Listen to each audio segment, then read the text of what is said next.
the greatest quarterback of all time. What a label. To be called that, you must be very deserving.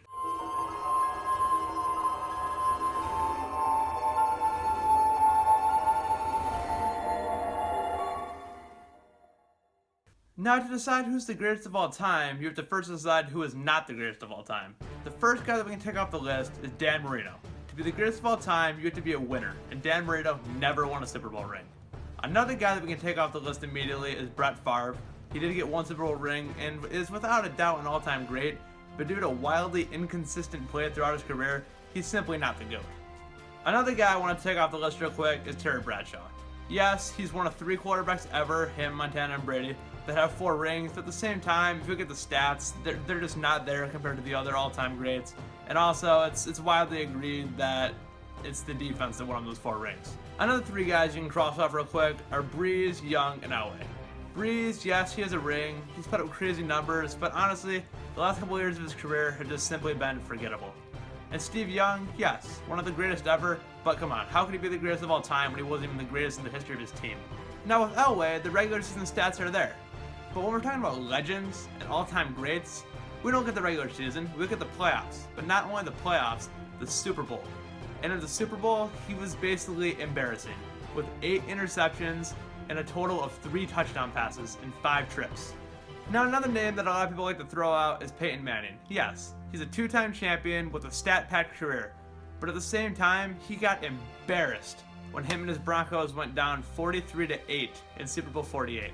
Now, you might be saying, one game, is that really enough?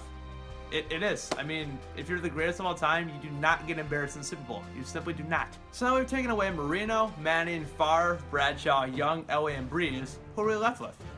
Now, of course, some people will throw out names like Baugh, Lane, Staubach, Starr, but I'm not going prehistoric here. I'm just not.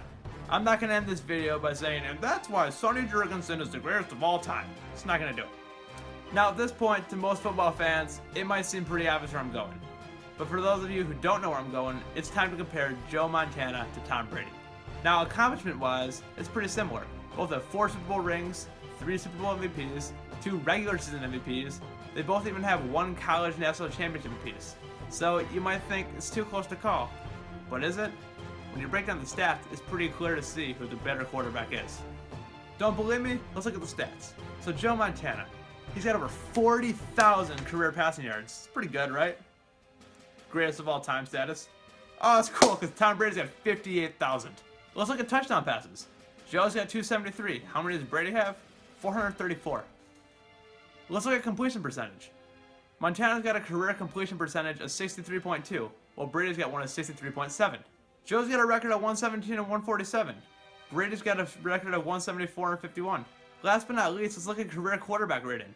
Joe Montana's was 92.3, while Brady's has been 96.7. Also, think about this. Joe Montana's career is over. He can't add to it. He can't add to his legacy. He's got 4 rings, which is great, but there's not a chance he gets number 5. Tom Brady, I mean, look at the league. Who's going to stop him? As far as I'm concerned, there's no reason Brady doesn't get number 5 this year. So as you can see, even though all the millions of Brady haters will never admit it, Tom Brady is simply the greatest of all time. If you liked what you saw, please subscribe. I plan on making a lot more videos like this and a lot of just all-around great sports content. So once again, thank you for watching, and as always, have a magical day.